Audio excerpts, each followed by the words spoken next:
Wah, Ya, lihat tuh, udah pohon Natal lagi tuh. Udah ada lagi aja ya. ini Cepet banget ya, ini bukan kode kan? Kode beliin hadiah. tahu aja. Iya, Iya, cepet banget ya kayaknya cepet waktu ya. banget.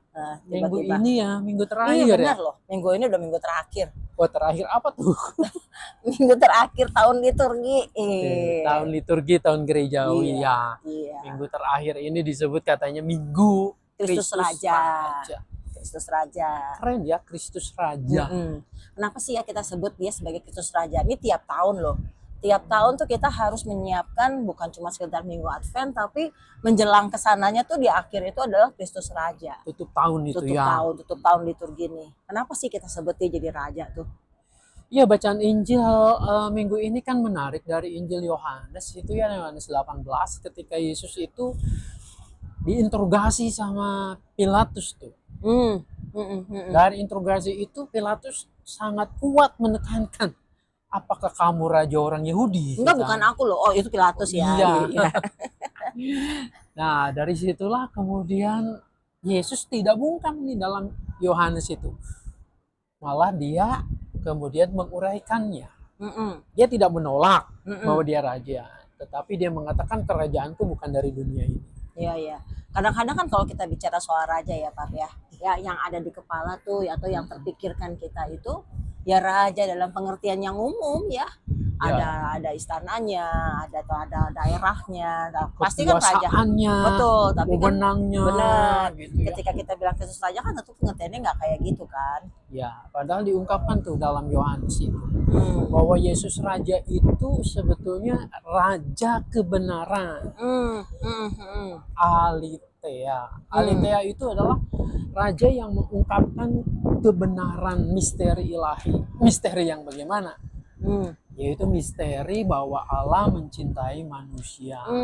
Misteri itu diterjemahkan tuh dalam hidupnya Yesus itu. Maka dalam Injil Yohanes kan jelas bahwa pada mulanya itu adalah firman, firman itu menjadi manusia dan diam memang di antara kita manusia. Jadi Yesus adalah peragaan firman itu. Rahasia itu diungkapkan sejelas-jelasnya.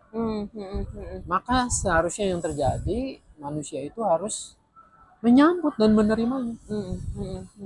Pilatus sebetulnya tuh di situ mulai tuh memahami sedikit, tetapi karena tekanan orang banyak, maka yang terjadi justru dia meragukannya. Engkaukah raja orang Yahudi? Ya, berarti konsep rajanya si Pilatus sama konsep raja yang disampaikan Tuhan Yesus kan beda dong berarti, ya kan? Beda. Pilatus kan bilangnya engkau ke raja orang Yahudi dalam pengertian seperti yang kita bayangkan. Ya, raja kan? yang mau merebut tahta Betul, Kaisar Roma. Gitu. Nah, sementara Yesus kan berkata raja yang dalam pengertian Yesus ini beda dengan yang dipikirkan oleh si Pilatus tadi. Raja Aletheia tadi yang menyingkapkan kebenaran. Kebenaran ilahi ya. Sehingga manusia bisa memahami aku dicintai Allah. Ya, nah ini nih yang penting nih. Ini juga yang harusnya ada dalam kepala kita nih Pak. Bahwa ketika kita bicara Kristus sebagai raja kita itu jangan konsepnya adalah konsep raja secara manusiawi ya, secara duniawi nih. Tapi bagaimana raja yang boleh menyingkapkan kebenaran, yang boleh menyatakan cinta kasih Allah. Nah, itu dia. Makanya raja itu tidak harus dipahami atau mestinya tidak hanya dipahami di gedung gereja saja. Kita menyembahnya, masuk ruang gereja begitu hormat. Liturgi dijalankan, nggak boleh salah. Tapi bagaimana jadi raja dalam keseharian kita dong ya? Iya, dalam keseharian kita, dalam bisnis kita, dalam jualan kita, dagang kita ya. Apakah dia memang betul-betul jadi raja? Artinya apa ya? Yang diajarkan Yesus kita terapkan dalam bisnis. Tidak boleh curang, tidak boleh menipu, tidak boleh egois. Lalu di perjalanan sama juga. Di mall ini kita juga harus mengingat kita punya raja yaitu Yesus Kristus. Ya. Nah, saya kira itu sih yang mesti diingat, yang mesti dipahami ya.